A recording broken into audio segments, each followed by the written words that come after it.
अवधूत चिंतन श्री गुरुदेव दत्त श्री स्वामी समर्थ. हॅलो, मी Priyanka. Welcome back to Priyanka's all content. आजच्या व्हिडिओमध्ये आपण गुरुग्रह मजबूत करण्यासाठी कोणते उपाय केले पाहिजे, गुरुग्रह आपला कमकुवत होऊ नये यासाठी कुठल्या गोष्टी टाळल्या पाहिजे हे पाहणार आहोत.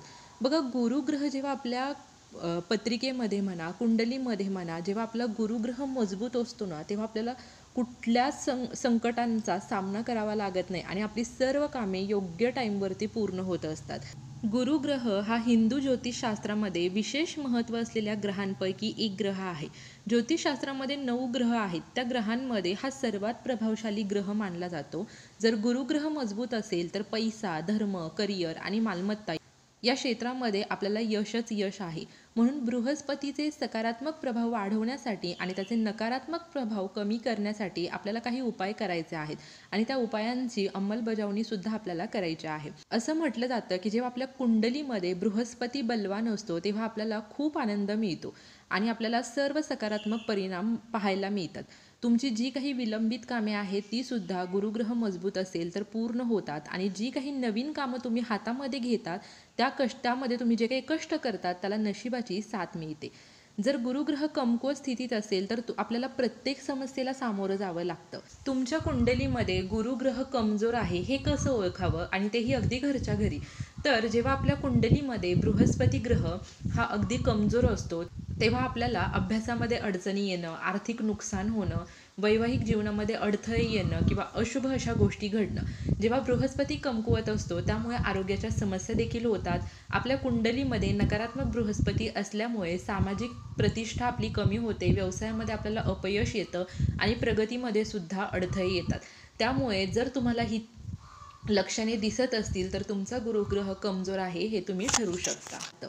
त्यामुळे आजच्या या व्हिडिओमध्ये आपण गुरुग्रह मजबूत करण्यासाठीचे उपाय आणि गुरुग्रह कमकुवत होऊ नये यासाठी कुठल्या गोष्टी टाळल्या पाहिजे हे पाहणार आहोत. त्यामुळे व्हिडिओ स्किप न करता संपूर्ण पहा.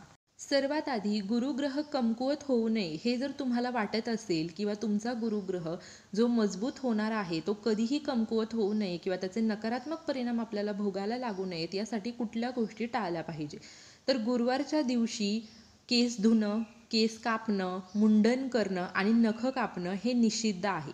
त्यामुळे काय होतं तर पैशाच्या रिलेटेड ज्या काही संबंधित समस्या असतात त्या वाढतात आणि प्रगती होण्यामध्ये अडथळा निर्माण होतो.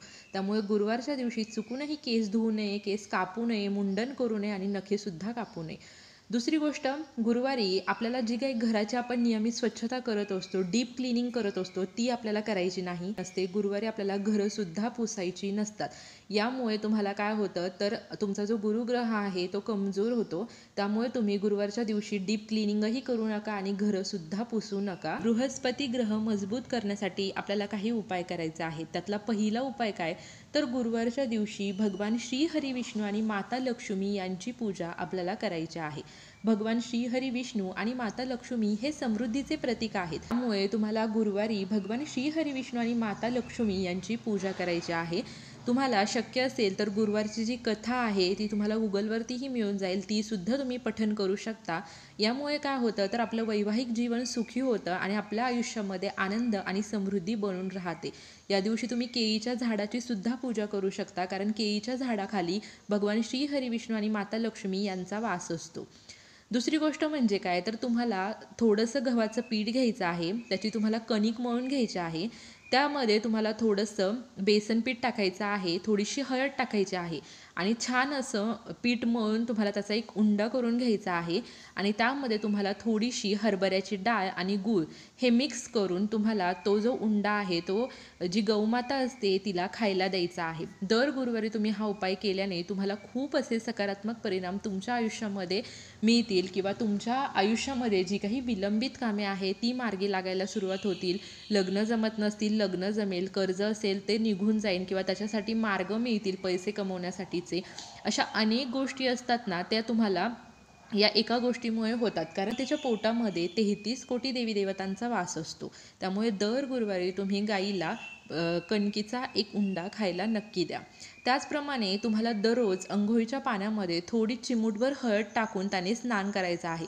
याने गुरुग्रहही मजबूत होतो. आपल्यावरती जी काही नकारात्मक शक्ती किंवा जी काही नजरबाधेचा परिणाम आपल्यावरती असतो बघा. प्रत्येक व्यक्तीवरती भले ती कशी का असेना, पण तिला नकारात्मक शक्तीचा किंवा नजरबाधेचा त्रास होतोच. कारण प्रत्येकच जण आपल्याविषयी चांगला विचार करू शकतात असं नाही. त्यामुळे आपल्यावरती जी काही नकारात्मक शक्ती, नजरबाधा आहे, ज्याच्यामुळे आपली प्रगती थांबते किंवा आपल्या कुठल्याच कार्यामध्ये यश येत नाही, ते दूर करण्यासाठी अंघोळीच्या पाण्यामध्ये दररोज चिमूटभर हळद घाला. यामुळे नकारात्मक शक्तीसुद्धा जाईल, नजरबाधा जाईल, लग्न जमत नसेल तर ते जमेल आणि गुरुग्रह मजबूत होतील. गुरुवारच्या दिवशी म्हणा, तुम्हाला जर शक्य असेल किंवा तुमच्या योग्यतेनुसार तुम्ही चण्याची डाळ, केळी आणि पिवळी कपडे दान करू शकता. म्हणजे पिवळ्या वस्तूंचं तुम्हाला दान करायचं आहे, मग त्यात तुम्ही काहीही दान करू शकता. केळी असेल, हरभऱ्याची डाळ असेल, पिवळी कपडे असतील, वस्त्र असतील, किंवा मग तुम्ही वडापाव असं गोरगरिबांना एखाद्या भुकेलेला खायला दिलं तरी चालेल, किंवा स्वामींच्या मठामध्ये, केंद्रामध्ये, एखाद्या मंदिरामध्ये केळीचं दान केलं तरीसुद्धा चालेल. तर असे काही आपण गुरुग्रह मजबूत करण्याचे उपाय पाहिले आणि कोणत्या गोष्टी टाळायला पाहिजे हेही पाहिलं. नेक्स्ट व्हिडिओमध्ये अजून मी तुम्हाला काही गुरुग्रह मजबूत करण्याचे उपाय सांगेल, तर नेक्स्ट व्हिडिओसुद्धा नक्की पहा. झालेली सेवा मी महाराजांच्या चरणी रुजू करते. व्हिडिओ आवडला असेल तर लाईक, शेअर, कमेंट नक्की करा. Shri Swami Samarth. Bless you all.